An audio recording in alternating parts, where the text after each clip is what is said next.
health officials recently confirmed the first case of measles in Suburban Cook County, bringing our area up to 53 cases. Chicago residents are also being asked to check if they and their families are up to date with the measles, mumps, and rubella vaccines.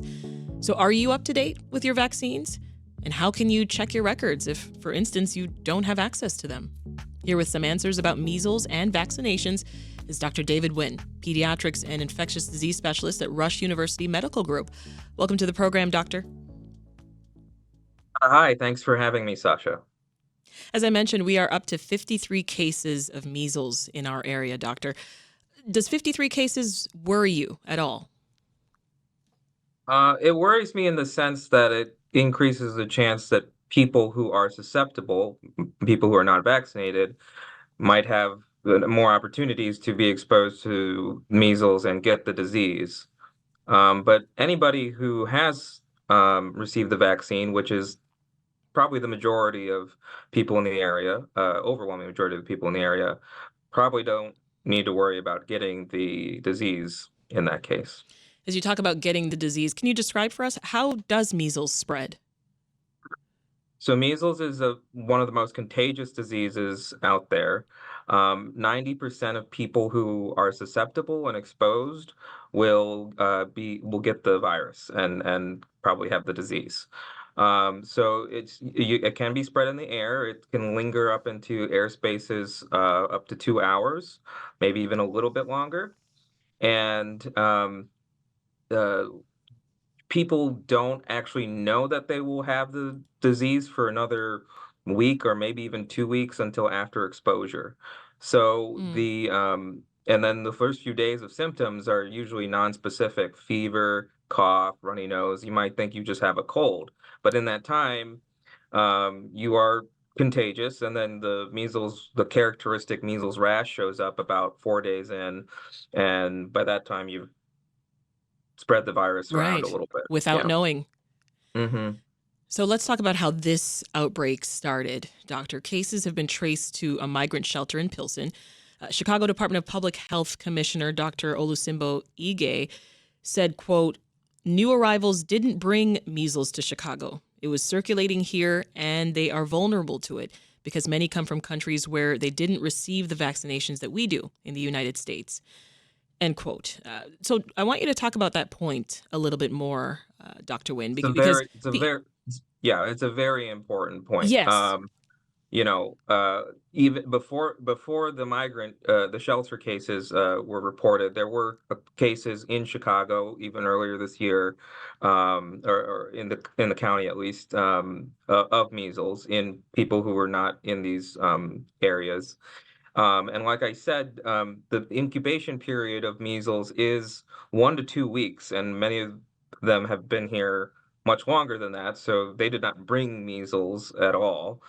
They were susceptible because they were either under-vaccinated, not vaccinated, and got the disease. hmm yeah. I'm glad you cleared that up because some people might have been under the impression that migrants brought measles here, and that's simply not true. We should note that since the first case, the city's vaccinated over 5,000 new arrivals. So is vaccinating 5,000 people going to make a difference? Uh, Yes, it will make a difference definitely for the individual people who get the vaccinations. That will be much likely to be protected from getting measles. In terms of stopping the circulation of measles, that's going to need everybody in the area to pitch in for that, because measles is so contagious that we need a very high level of population immunity. The estimate is around 95% to stop the circulation of the virus, hmm and even a little bit under. And the thought is that there's probably about 93% of the Chicagoland population vaccinated. Even that little bit of a dip is enough to keep the virus passing around, just because it's so contagious, like I said. Yeah. There are still thousands of people in this city, including children, who aren't up to date with their MMR vaccine, and that's according to Dr. Ige. So just so we're clear, who gets the measles vaccines? It's not only for kids, is it? No, but most people are vaccinated as children. There's been a vaccine available for several decades now. And the CDC recommends that the first dose is given at the 1 year of age. And then there's usually a follow-up dose around 4 to 5. I usually say before the entering preschool or kindergarten. Yeah, And that's really to catch those people who may not have responded to that first vaccine. I see.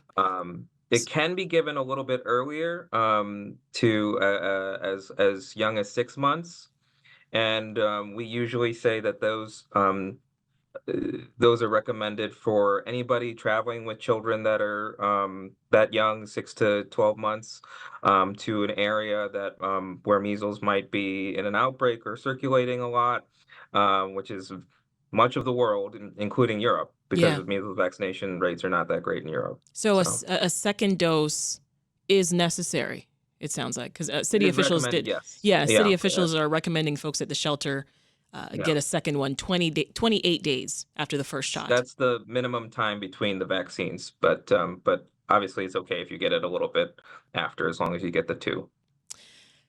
Are there specific situations where adults would need to be vaccinated? Uh, Really only if you've never had the vaccine before. Um, at least specifically to measles. There are some cases where, and this is a rare situation because there's other viruses and the virus vaccines in the vaccine itself, the mumps Hmm. and the rubella, that where some people say you might need a booster for mumps, depending on your situation these days. So that you might end up getting another dose through that. But specifically for measles, um, if you've gotten the two before, you don't really need another one. Where can people get the vaccine? Does it have to be at your primary care doctor? No, most primary care doctors will carry it though, especially pediatric offices. And then there are probably vaccines available through the city, but I probably should ask the city about that. If you're just tuning in, this is Reset. I'm Sasha-Ann Simons. 53 measles cases have been reported in the Chicago area, and officials are asking residents to make sure that they and their families are up to date on their vaccine. So we're learning more about the illness and vaccinations from Dr. David Nguyen, who's a pediatrics and infectious disease specialist at Rush University Medical Center. Now, every week on Tuesdays, we host conversations about our health and wellness. And it's important to us that we hear discussions and conversations about the health topics that you want to know about most. So, one thing that we've been asking lately on the program is, what health questions do you have? What type of health experts do you want to hear from us on Reset? On our physical, mental, or emotional health. You can leave us a voicemail at 888-915-9945. Again, that number is 888-915-9945. You can also send an email to reset@wbez.org. All right, so Chicago residents, as I mentioned, Doctor, they're being asked to make sure that they're up to date on their vaccines, but I'm curious what the easiest way to do that is, especially for folks who aren't sure. Well, hopefully your doctor has a record of the vaccines, and if you've moved or changed doctors, you should hopefully be able to request the previous office, transfer the records to your current doctor's office. A lot of a lot of offices have electronic medical records these days, Mm-hmm. and so there might be an app, like if like the MyChart app, for Yes. example, that where that record may be present. So you would just need to get into that, and then you can download that. Other than that, schools will keep a record of, they need to have the record of the vaccines. I actually carry the same record that I have since medical school, just because they compiled it all in one place Oh, for me to really? just show everybody. And then, yeah, and then outside of that, if you are in Illinois, or if you receive the vaccines in Illinois, Mm-hmm. there is an IDPH tool called Verify Vax. I think if you go on the IDPH website and look Mm-hmm. for Verify Vax, and you do have to, it's a few steps. You have to just verify who you are. And if you've ever received a vaccine in Illinois, the record probably is in there. So, I'm someone who's in the last decade lived in 4 states. So Mm. I've changed primary care doctors quite a bit. Same with my kids have changed pediatricians. What would make it easier for us to not lose track of our records? Nothing beats a hard copy. So if you Yeah, can at least try and keep a hard copy with your files somewhere, that would be great. Especially for kids. The majority of pediatric or childhood vaccinations are going to be given before the age of 5. So that's a very high, high density time to keep track of right. those vaccines. And then after that, the kids might receive another set of vaccines around 10 to 12. I call them middle school vaccines, and then maybe another set before or college. And colleges will often need people to have a record of their vaccine. So it's very important to keep.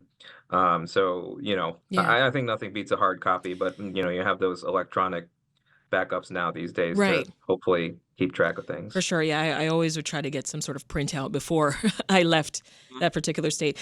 Tell me, what's a titer test? Is that an option? Yeah, so a titer test is looking for the antibody response to a virus or an infection, and so there is a measles titer test that that people can get. It's probably unnecessary if you've been able to confirm that you've gotten 2 measles vaccines if you're older than 5 years old. But for anybody who, if it's really having trouble finding it and you're not sure and you want to know, it's possible to probably try and get a measles titer test to see if you have that antibody response. And if it's negative, That's you good. can go try Yeah. and get another vaccine. Yeah. I recently went to my primary care doctor for my annual physical, but it Mhm. had been a little longer than a year since my last checkup, and I had since the doctor hadn't seen me since I entered a new age group, so there was a bunch of tests. But she also gave me a Tdap vaccine and Mm, mentioned whooping cough, and I was very confused in the moment, but I didn't question it, and I complied. I mean, was that necessary? And talk more about the yes. vaccines that are due in our, different age groups, 20s, 30s, 40s, 50s. Yeah, so Tdap, you'll need that every 10 years or so Oh, to okay. keep up the immunity for the tetanus and the pertussis. The tetanus is more for you, if you get wound and that could get infected by the tetanus bacteria. The pertussis, I mean, that's also for you too. Pertussis isn't fun for adults, but it's especially deadly to children, young children like babies. Mm, If you see usually our gynecologists or obstetrician gynecologists will make sure that households are up to date on that for the pertussis part because they don't want the baby after getting born to be exposed to pertussis, I see. just to keep up with that. So yeah, I got mine, my 10-year boost, I think a year or two ago. And as I was realizing, a lot of my friends were having kids, and then I needed to Yes. be protected for Well, their sake. a colleague of mine was given the first two shingles vaccinations about a year ago. This Yeah. person is in their 50s. They say that they dropped the ball and forgot to get that second shot within 6 months. So Mm. is it too late to get that second shot of the No, not necessarily. Shingrix vaccine? Yeah, not necessarily. But yeah, that's one of the other vaccines of adulthood that is recommended. Mm-hmm. Shingles is not pleasant. No. It's specially recommended for people who actually had chicken pox as kids, like which actually includes me, who are over 50, because then your immune system can get a little weaker as you get older, and then you may get shingles, which is just reactivation of that chickenpox Right. virus. Well, Yeah. doctor, tell us, is there a place that folks can go to sort of get schedule informations for these vaccines at any age? Yeah, the CDC has vaccine schedules, and that's nicely organized into children and adults, like recommendations, and so they people can go on there to look at what they might need. There's a whole bunch of them, and I could go talk about all of them and any of them for at length. But a couple important ones would be yearly flu vaccine. I Hmm. know people still say they can get sick and get the flu afterwards, but if you get the flu vaccine, you're much less likely to have severe complications from the flu, shorter hospitalizations, Right. things like that. And then the bacterial pneumonia vaccine or pneumococcal vaccine, that's especially important for people with certain conditions. Right. For example, heart disease, diabetes, asthma. You can have a lot of complications from pneumonia, bacterial pneumonia, from without when you have those conditions. So Hmm. that's why we recommend those in certain groups of people or for certain ages. That's Dr. David Nguyen, pediatrics and infectious disease specialist at Rush University Medical Center. Thank you so much for taking the time, doctor. Really Well, helpful. thanks for having me.